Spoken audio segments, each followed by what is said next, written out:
let's get some ground rules out of the way before we dive on in.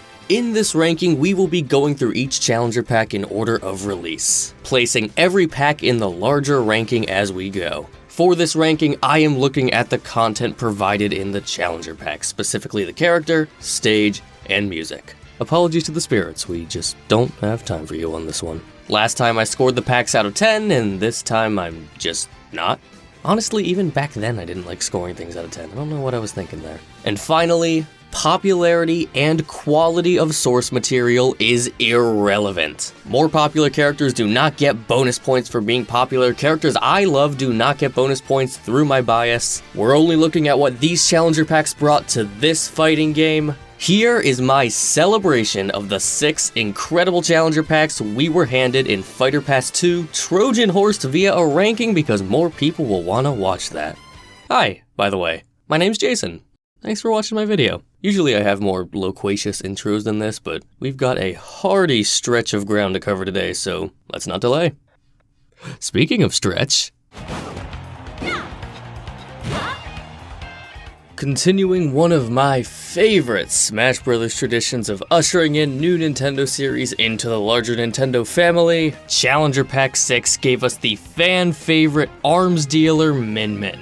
ARMS, the game, is just so purely fun, so incomparably joyful, and Min Min brings that in not only her demeanor, but her moveset. One button for the left arm, one button for the right arm, and the ability to switch between 3 hands, arms, hands. I could not have asked for a better translation of ARMS combat. Just chucking her arms about is great fun and free-for-alls. Her edgeguarding experience is so uniquely satisfying. The added kicks bring a bouncy swiftness to her, and when all of these elements come together, you get a character who is perhaps a bit too good at higher levels. She definitely might have some privileges she really shouldn't, and her relying on the simplicity of ARMS combat leads her to feel a bit bland and one note in fights. So in a world where I am trying to give equal weight to the character's relative enjoyability in both casual and competitive play,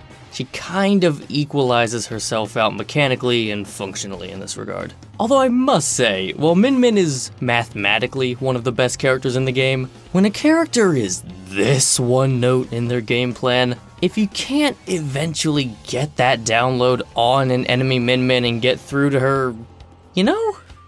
Okay, I won't pretend to know. I stopped being good at Smash as soon as I decided to start this YouTube channel. Moving on.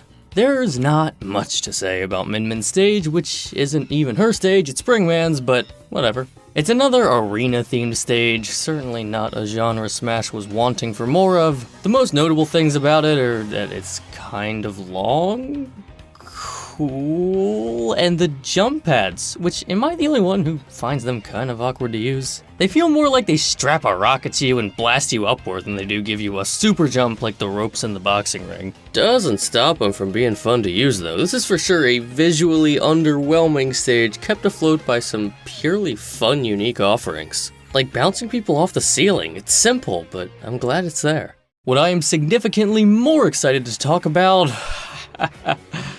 Ooh, ARMS music. Fighting games come to play in Smash, and I love it. This is basically the entire ARMS OST with 2 key remixes of the ARMS theme and Min Min's theme, which aren't even that different from the original compared to other Smash remixes, and they didn't need to be. Of course, fighting game music is going to translate to Smash supernaturally, so just cramming in as much as possible is really all I want to ask for. Maybe I could have gone for a couple more experimental new arrangements, but as far as music goes, this is a really strong starting point, and overall a really strong first installment in Fighter Pass 2. FP2 developed a bit of a reputation for having more unorthodox character picks within the games they're representing, and of those not quite main character picks, I think Min Min was the most successful in regards to justifiably being added over her poster boy cohort. The quantity and quality of content has not missed a beat since Fighter Pass 1, making Min Min a great starting point for this ranking. I am so gosh dang happy this character's in Smash, man. Let's keep rolling.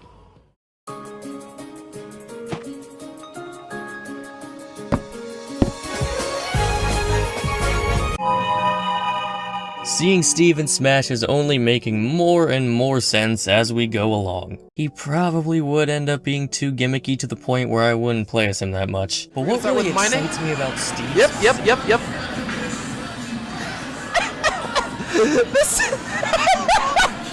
This is so gross to look at. Yeah, I kind of want to get the bad part of this challenger pack out of the way so I can gush unrestricted later. Yeah, I think subconsciously I was willing to be nicer to the competitive Min experience because I knew who was coming up next. Challenger Pack 7, Steve. Characters with resource mechanics in fighting games are not inherently a bad thing. I loved playing PW and Marvel long before I ever played his game, and a big part of that was I found his resource mechanics super fun, but let's compare how long it takes Phoenix to find all of the correct evidence compared to how long it takes Steve to find a diamond, and Phoenix is done. It's not just the resource gathering either. The things you can do with his jab might have topped Terry for the most unexplainably busted jab in the game. Diamond is probably too good for how not difficult it is to get. The list can go on, and these issues don't really go away in casual play either. Simply put, no character in Smash is as disengaged from battle as Steve. Regardless of skill level, that's just kinda how he has to be played. That said, he is capable of some truly nutty things that I am so glad are in this game. Using blocks to get footing in places you absolutely should not be able to is fun in a more manageable way, in my opinion. Minecart is stupid, but satisfying and silly, and like Wonder Wing and Flare Blitz, it's pretty easy to read once you've seen someone's gameplay unfold a few times. And one thing I certainly can't deny is how well this character brings the feel of Minecraft. Pretty much everything done in the moveset is something Steve actually does in Minecraft, and it's animated as such. You'd think they have to invent new moves and animations to flesh out a fighting game moveset for this guy, but clearly not. And this accuracy is heightened even further with the excellent alt costumes and stage. I said before that if Minecraft was in Smash that I'd be more excited about the stage than the character, and that completely turned out to be the case. Normally when a new series is added to Smash, part of the joy is seeing that game's world and aesthetic translated to that of Smash. But no such enhancements were brought to the look of Minecraft, and it's all the better for it. It's just Minecraft, exactly how you remember it. It's such a nice looking stage. It is kinda wonky to see like Samus get stuck under a Minecraft tree, sure, but I think I speak for most when I say that kind of silliness is very welcomed in a Minecraft stage of all things. I never wanted legality out of this thing. You know, my criticisms of the character versus my leniency of the stage is probably reflective of the reality that Smash players love to ban stages but never ban characters. Final point, and maybe the most controversial point about Steve, his music. There's no way around it. This is not the music most of us wanted, and I think that's fair to say. Minecraft's music is fantastic. I listen to that vinyl a fair bit, and I don't just do that for any old game soundtrack. But none of the music in Smash is actually from Minecraft. It's all music from spin-offs that I'd wager very few of you have played. Does this mean the music Steve comes with is bad? Not remotely! Halland Dalarna is wonderful. Many others are wonderful, some are not as wonderful to me. I gotta be honest, between the suboptimal reality that they couldn't use Minecraft music, and with it being the least amount of music for any challenger pack ever, I was somewhat underwhelmed by this pack's music, even if a lot of the individual music is solid. Either way, I think it's accurate to call this the most mixed bag of a track list in the past. And when I get past the sheer mind-blowing cool factor that is Minecraft and Smash, two games that have unequivocally defined much of my life, I'd ultimately think this Challenger Pack is the biggest mixed bag of any in Fighter Pass 2. True greatness can be found in Steve's pack, but that greatness is not consistent across everything needed to comprise a complete Challenger Pack.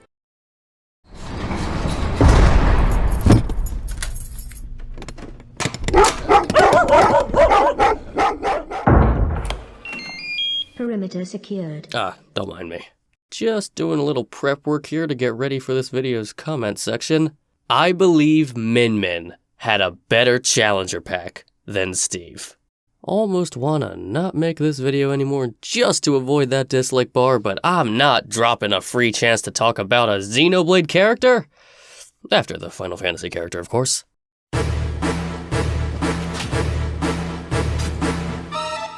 How cool was it to get another villain in this game? A third-party villain. One of the best unexpected plays Fighter Pass 2 made, Challenger Pack 8, Sephiroth. Or as the announcer likes to call him, Sephiroth. More than any other villain character in this game, Sephiroth conveys that presence of an unstoppable malicious terror while controlling him. Shirt not required. That huge sword, the deafening explosions, that windscreen. Looks like each fighter pass has to get one especially flashy windscreen. Playing as Sephiroth just feels awesome, and what makes that even better is that Sephiroth sucks.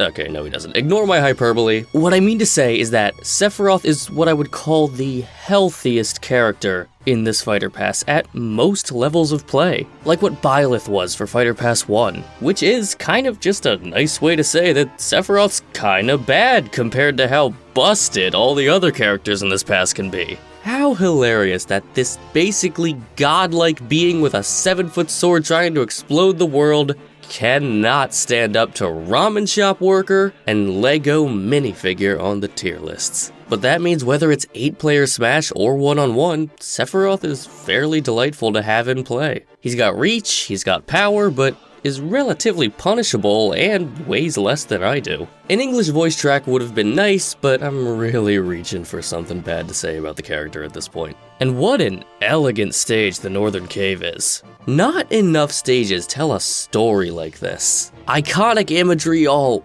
over the place on a visually stunning stage, simple layout, no gimmicks. It's pleasant. I must admit, I do wish you could see a peek of the actual final battle or some characters or something, but again, not necessary. I'm not here to nitpick too much. Nothing really to complain about with this stage, and it's super memorable for what it tries to do. I wish there were more like it. And arguably the biggest reason people were excited about this character was Smash Bros. Mulligan for including Final Fantasy music.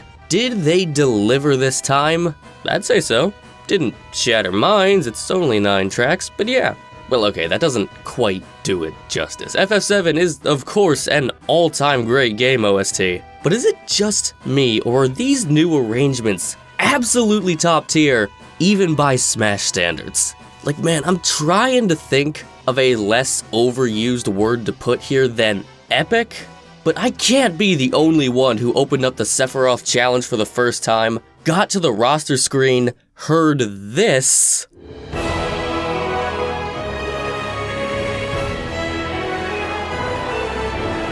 and thought to myself, oh, so that's how hard we're going tonight. They are all among my favorite new arrangements of this Fighter Pass, and capture the grand tapestry that is Final Fantasy VII. It's not a big track list, but it sure is dense.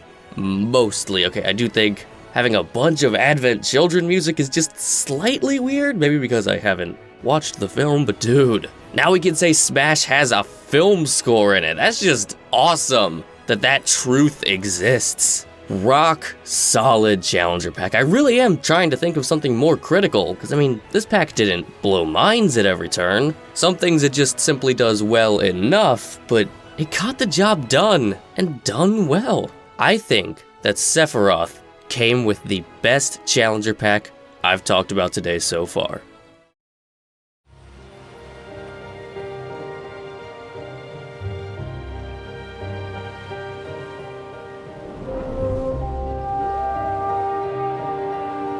Okay, full disclosure, if this is your first video of mine, this was it for me. For some of you, it was Mega Man or Ridley or Sora or the birth of your first child. For me, this was that feeling. But of course, to the best of my ability, that will not get in the way of an objective assessment today. Like, first off, let's just get it out of the way. Contrary to every other challenger pack we have seen up to this point, this one reflects almost nothing of the style and combat of Xenoblade 2.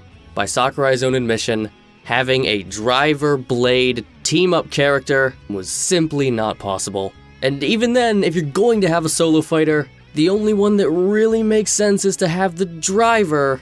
But if your options are specifically Rex and Pyra, the Smash team loves their gimmicks, they opted to go for the character with the more interesting gimmick, that being swapping between Challenger Pack 9, Pyra and Mythra.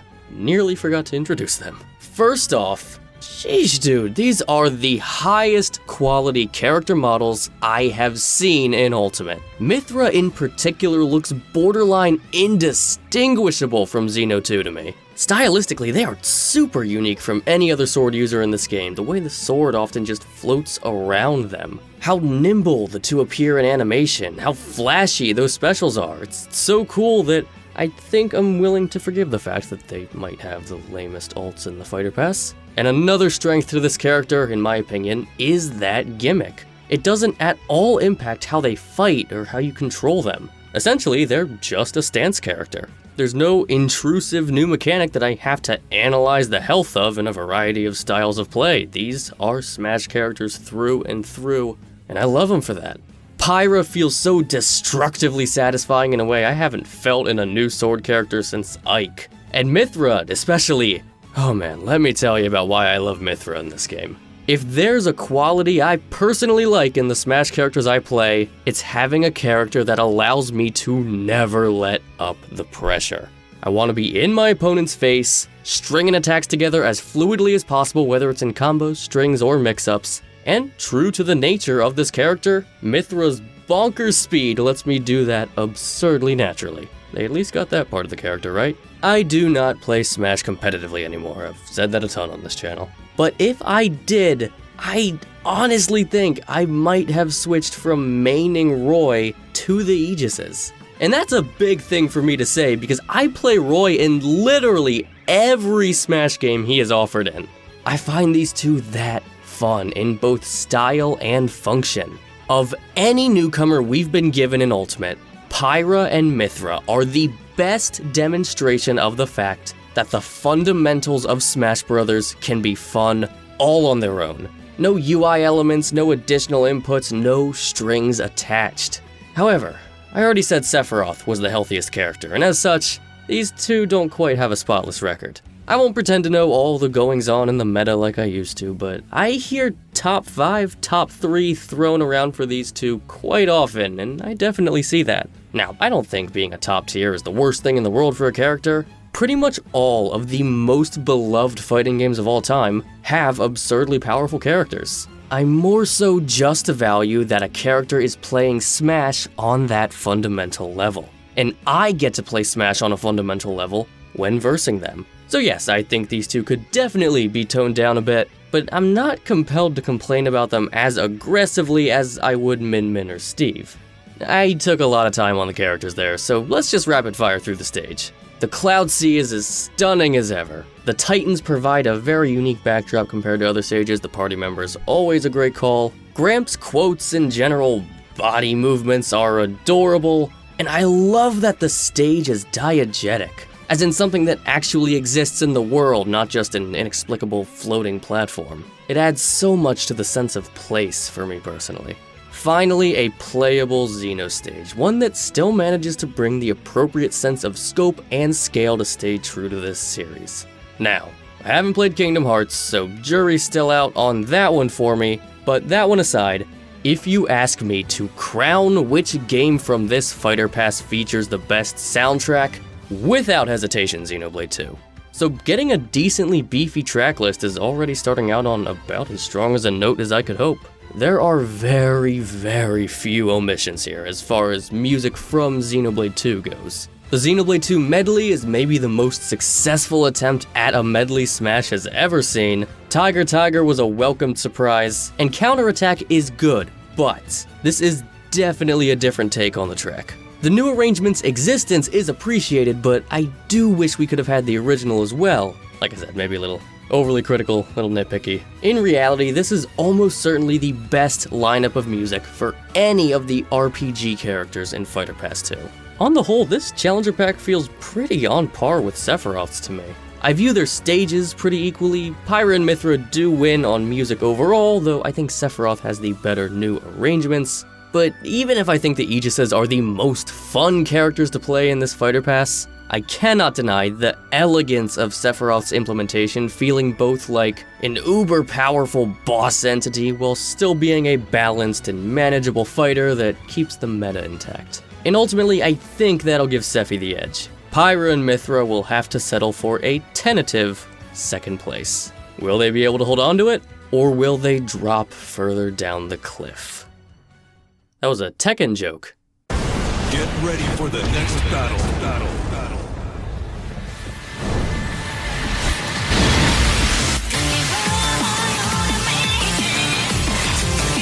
A lot of people like to say that RPG fans were the ones getting spoiled in these fighter passes, and they are. But if you ask me, the true biggest winners of these past 3 years have been fighting game fans. For the genre's final hurrah in Smash, Challenger Pack 10, Kazuya Mishima. I know I say it for nearly every Challenger Pack. This character really feels like they come from their original game. Literally everyone in the fighter passes, I think that's true for, except Pyra and Mythra. But let me put it on the record. There might be no character that is more true for than Kazuya. And it's not achieved in a one-to-one gameplay translation like Min Min was closer to being, but rather in a lot of the audio-visual feedback that harkens back to Tekken. Those round hit sparks, the almost non-existent hit stun, the fluid follow-through on all of his animations, those sounds, those camera angles.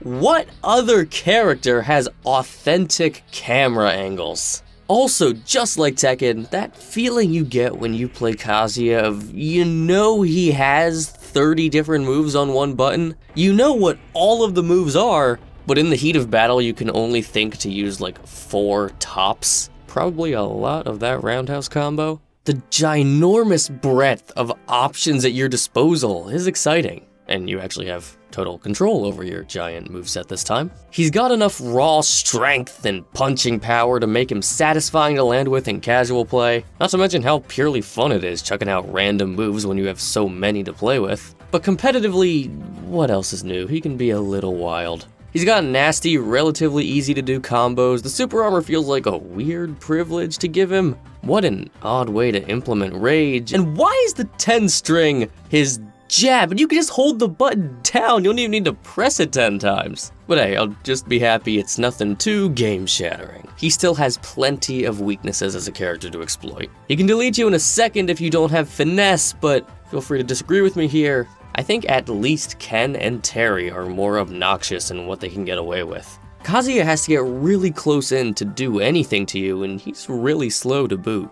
If you're getting smacked around by Kazuya, you probably messed up big time right beforehand. I am fully satisfied with both his representation of Tekken and his implementation in Smash. Now, his stage is really something special. It's like a whole new take on the walled-off arena concept from Terry's stage, except this time it's once again diegetic, in that you actually have to bust through the dojo walls to get a KO. The destructible environment looks so good, and the way the lighting will shift from warm to cold depending on how much moonlight is hitting the scene, it's yet another exceedingly pleasing stage on an aesthetic level, and the one with probably my favorite gimmick. It's definitely a contender for my favorite stage in this pass. Another thing that is probably my favorite of this pass, that you all saw coming I'm sure, 39 music tracks from across the Tekken series. When you put this much in, it almost doesn't even matter what specific tracks you pick, but at least as far as my knowledge of Tekken music goes, they crushed it. Among fighting game music, Tekken has such a unique range of sounds to capture, from rock to electronic to straight up dubstep. Nearly every modern and classic track I wanted is present. Aside from like other meme tracks like High School Love, but we got yodeling, it'd just be greedy for me to demand more. And we got Heat Haze first, when I think Heat Haze second would just have kind of been better across the board, but I think these nitpicks demonstrate just how little I have to criticize here. Fighting games don't stop winning. The most music across the most games, a stage that manages to be amazingly unique in both appearance and functionality, and one of the most shockingly faithful characters who brings something wholly original to Smash that you straight up cannot get with any other character. Kazuya exceeded expectations on virtually every front. It feels like history's repeating itself a bit here, but I hope it's easy to see why I have come to think that Kazuya has the best challenger pack I've talked about so far. Looks like fighting games are about to run home with the gold yet again in this fighter pass. But we have one more shot to see a different genre swipe that crown. Crowns are a thing with this series, yeah? It's not just the series icon to look gaudy, I hope. Get ready for the next battle.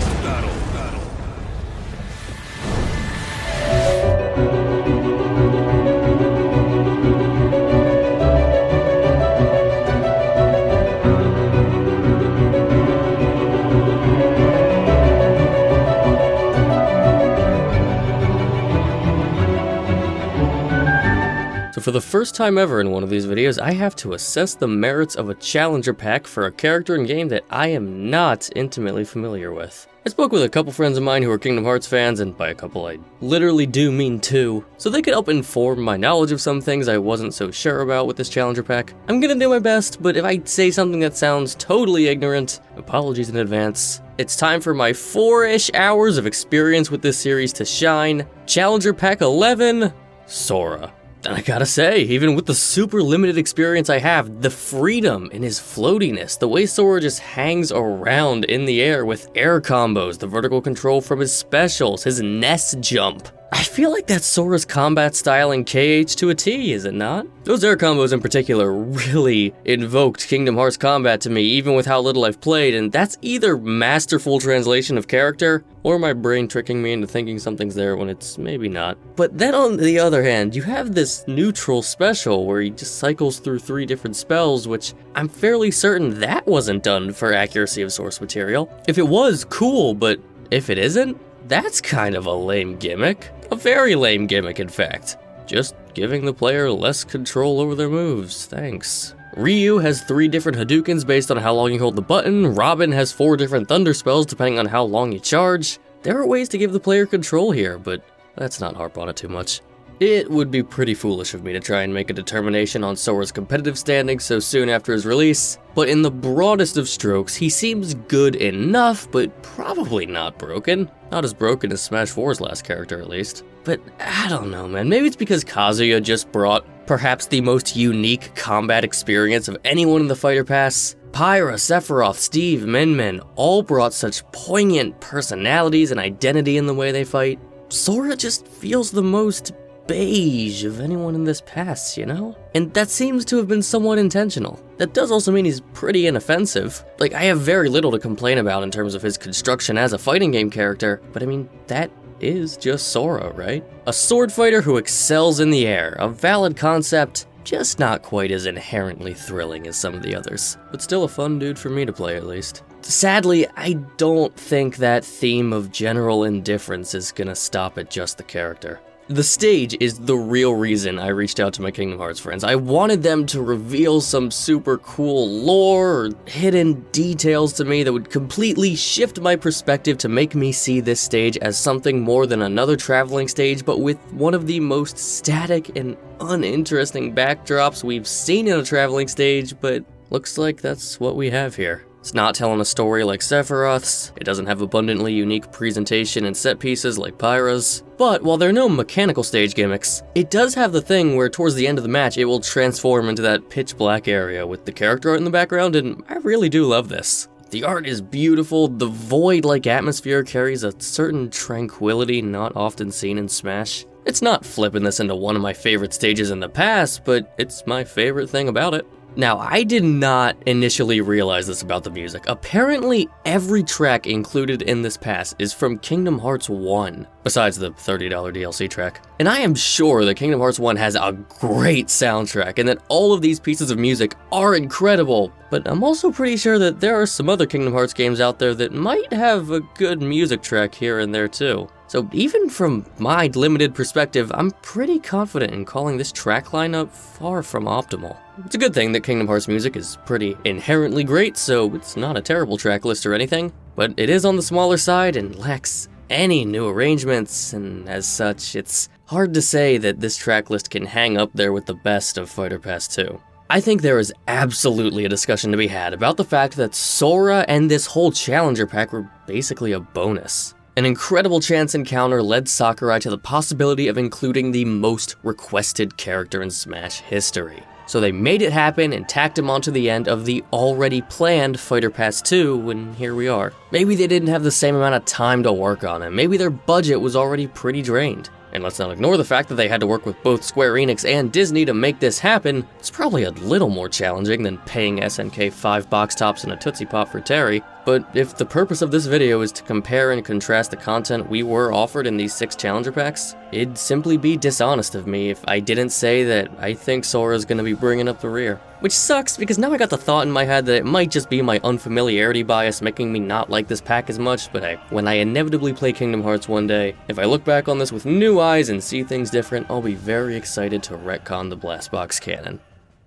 $6 for a character, stage, music, and the other stuff I didn't talk about here. I don't know how many of you play non-Smash fighting games, but did you know that some fighters out there are charging more than that for just a character at this point? Let alone the fact that this is a game going out of its way to grab the specific characters they know the audience wants most, even if it frequently means cutting challenging deals with direct competitors. And not to mention doing all of that well enough to consistently please the internet, the most cynical, picky, demanding, detached people on planet Earth. Ranking aside, I cannot believe how perfect this pass and this game turned out. I've been in the Smash world for like a decade at this point, and I have never seen a fan prediction roster that looked better than this. Congratulations to anyone involved in the creation of Smash Ultimate, as well as my thanks. Also, thank you all for watching not only this video, but every Smash video I have made so far. And as I slowly start to drift away from this game in my videos, know that that does not mean my appreciation for it has wavered, and if in the distant future a potential Smash 6 becomes a relevant topic, or even like 5% relevant, you don't gotta twist my arm too much, I will be ready to pick this torch back up, because dang, that game's gonna have some size 89 shoes it's gonna be expected to fill. Take care, everyone.